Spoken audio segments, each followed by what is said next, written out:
युवासेना राज्य विस्तारक अभिमन्यू खोतकर आणि शहर प्रमुख विष्णू फास फुले यांच्या उपस्थितीमध्ये शहरातील विविध ठिकाणी शिवदूत आणि गटप्रमुखांची बैठक घेण्यात आली। यावेळी आपल्या भाषणात अभिमन्यू खोतकर बोलताना म्हणाले की आगामी काळामध्ये लोकसभा, विधानसभा, महानगरपालिका अशा विविध निवडणुकीच असून कार्यकर्त्यांनी त्या दृष्टीने आत्तापासूनच जोमानं कामाला लागणं जरुरी आहे। शासनाच्या विविध योजना जनतेपर्यंत पोहोचवण्याचं काम शिवसैनिकांनी करावं अशा सूचना शहर प्रमुख विष्णू फास फुले यांनी दिल्या आहेत। शिवदूत आणि गटप्रमुखांनी नेमके कोणते काम करावे याबाबतचे सविस्तर मार्गदर्शन विष्णू फास फुले यांनी केले। यावेळी गणेश सुपारकर, मेघराज चौधरी, जफर खान, योगेश रत्न पारखे यांच्यासह कार्यकर्त्यांची मोठ्या प्रमाणावर उपस्थिती होती। सांगा भाऊ, येणाऱ्या काळात जालना महानगरपालिका असेल, विधानसभा असेल, लोकसभा असेल, कशा पद्धतीने तुम्ही भगवा फडकणार जालना जिल्ह्यावर? आम्ही येणाऱ्या सर्व निवडणुकीची तयारी आमचे नेते जालना जिल्ह्याचे अर्जुनरावजी खोतकर साहेब यांच्या आदेशाने चालू केलेली आहे। निवडणुकीचा हाच एक भाग बूथ प्रमुख आणि शिवदूत प्रमुखांचा जो आज मीटिंग झाली, ही मीटिंगचा भागच तो आहे। कारण की आमचे मुख्यमंत्री धडाकेबाज मुख्यमंत्री, देशाने त्यांची नोंद घेतली असे मुख्यमंत्री, 24 घंटे लोकांसाठी काम करणारा मुख्यमंत्री त्यांची नोंद आहे। आणि मुख्यमंत्र्यांनी जे विकास केला, मुख्यमंत्र्यांचे महाराष्ट्रात जे काम चालू आहे त्या कामाच्या जोरावर आणि माननीय अर्जुनराव खोतकर साहेब यांच्या जीवावर, यांच्या कामावर आम्ही या जालना जिल्ह्यात भगवा फडकवणार आहे। एक बूथ प्रमुखांनी 10 शिवदूत आपण असे नेमलेले, म्हणजे वार्डावार्डात जे शिवदूत पण आपण असे घेतलेले दाबूया की वार्डातले जे ज्या प्रभागाची त्यांची वोटिंग होणार आहे, प्रभाग क्रमांक 24 मध्ये 172 क्रमांक असला की तिथले ते बूथ मतदारांना घेऊन जाते। तुम्हाला सांगायचं आहे का ते भैया अर्जुन भाऊ खोतकर एक ब्रँड माणूस आहे, सगळ्यांच्या सुखादुःखामध्ये येणारा माणूस आहे। प्रचंड मताने आपण विजय करावा अशी मला कळकळीची विनंती आहे।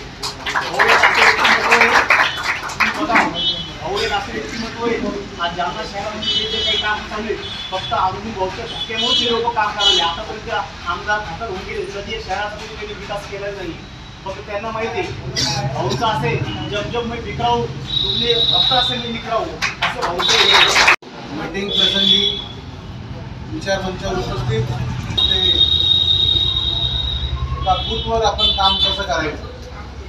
आता मला वाटतं योगेश भाईंच्या सोबत आपण सर्वजण जोडलेले आहात।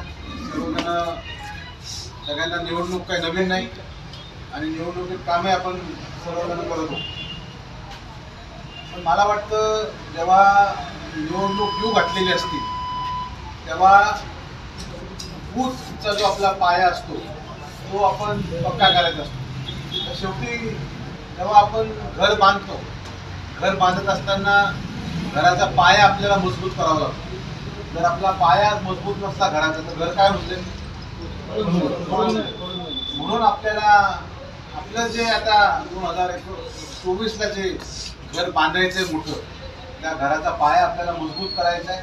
आणि त्या अनुषंगानं आम्ही आज विष्णू भाऊ असतील, मेघराज भाई असतील, आम्ही सर्वजण, जफरभाई असेल, योगेश भाई असतील, आम्ही सर्वजण आज 5वा दिवस आहे आणि आम्ही आज प्रभागाला वाडावाडाला बैठका चालू केलेल्या आहेत आणि सर्वांच्या भेटीगाठी घेतोय। मला वाटतं हे सगळं फिरत असताना भाऊ आपल्याला एक गोष्ट नेहमी जाणवते की शिवसेना हा पक्ष असा आहे फक्त निवडणूक आल्या तेव्हाच लोकांमध्ये जाते। मला वाटतं 2019ची निवडणूक झाली की आपला त्याच्यात पराभव झाला, ठीक आहे, निवडणूक आली, अपयश चालू असते, हा जी चालू असते, पण त्याची आपण काय काळजी न करता मला वाटतं दुसऱ्या दिवसापासून आपण कामाला लागलेलो आणि प्रत्येकाच्या सुखादुःखात आपण नेहमी घेऊन जायचं काम केलेलं आहे। म्हणजे शहरात असलेले मोठे मोठे कामं आपण केलेले, पण आपलं एक आपल्याला कामं आपले सांगता येत नाही, आपल्याला कामं करता येतात। जसं आता योगेश भैया म्हटले की मी फार तयारी केली होती पण मला बोलता नाही येत, पण योगेश भैया काळजी करू नका, तुम्ही बोलणार नाही, तुम्ही करणार आहे। आणि काही लोक असतात त्यांना फक्त तोंडात जो फळ असतो पण करत काहीच नाही, तर पोपटासारखे बरोबर करतात पण प्रत्यक्षात काम बघितलं तर काहीच नसतं। आणि काही लोक असतात योगेश भैयांसारखे की त्यांना विचारमंचावर उभारून बोलता जरी नसलं तरी काम करायला एकदम बघतात, असे काही लोक असतात। प्रतिनिधी नाझीम मनियार, जालना, NTV न्यूज मराठी.